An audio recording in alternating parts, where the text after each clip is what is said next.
জিলা কমিটিবিলাকৰ তাত পাৰ্টিৰ দলীয় সভা হৈ আছে। ইলেকশ্যনৰ পিছত আমাৰ আঞ্চলিক ভিত্তিত বা প্ৰাইমাৰী ভিত্তিক মিটিংবিলাক হৈ গ'ল। তো জিলা কমিটিবিলাকৰ যিটো ৰিভিউ মিটিং বা পৰৱৰ্তী সময়ৰ বিভিন্ন কাৰ্যসূচীক লৈ আলোচনাবিলাক হৈ আছে। মোক আমাৰ কেন্দ্ৰীয় কমিটিৰ পৰা কিছুমান জিলা ভিজিট কৰাৰ কাৰণে দায়িত্ব দিছে। এই হিচাপে মই যোৱাকালি চিৰাঙত আৰু আজি গোসাইগাঁৱত আহিছোঁ আৰু এতিয়া আলোচনা কৰিলোঁ। সকলো ব্লক কমিটি খুব শক্তিশালী, ডিষ্ট্ৰিক্ট কমিটি খুব ভালে আছে আৰু সকলো যিখিনি দলৰ আমাৰ কেন্দ্ৰীয় কমিটি হওক, চেল হওক, সকলো ঠিকমতে কাম কৰি আছে।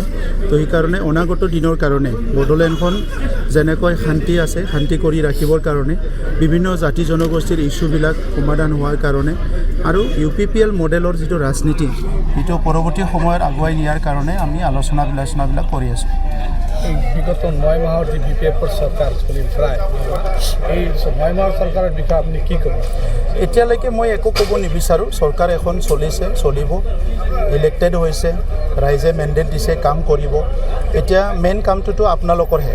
আমিতো কাউন্সিলত বিৰোধী হিচাপে আমাৰ কথাবিলাক কম, কিন্তু চতুৰ্থ স্তম্ভ হিচাপে যিটো ভাল হৈছে, বেয়া হৈছে, আপোনালোকেও অলপ চোৱা চিতা কৰক। তেতিয়া অলপ যিবিলাকে গভৰ্নেন্সত থাকে সেইসকলে সঠিক পথত আগুৱাই যাবলৈ বাধ্য হ'ব। আৰু 29 আৰু 30ৰ কথা আপুনি উল্লেখ কৰিছে। 30 চাওক, দল কৰা মানুহবিলাকে পলিটিচিয়ান থিংক অফ ইলেকশ্যন বুলি কথা এষাৰ আছে। গতিকে আজি আমাৰ দলত যিখিনি কাম কৰি আছে তেখেতসকলে ইলেকশ্যনৰ কথাই চিন্তা কৰিব। আজি নহয় কালি, কালি নহয় পৰহি। চ' এই কথাবিলাকে আমি কৈছোঁ যে আমাৰ যোৱা ইলেকশ্যনত ক'ত ভুল হৈ গ'ল, ক'ত ভাল হৈ গ'ল, ক'ত আমি ৰৈ গ'লোঁ, ক'ত আগুৱাই যাব পাৰিলোঁ, এই কথাবিলাক পৰ্যালোচনা কৰি পেলাই ছিষ্টেমেটিকেলি কাম কৰিব লাগে। এই কথাটোকে মই ইয়াত দাঙি ধৰিছোঁ।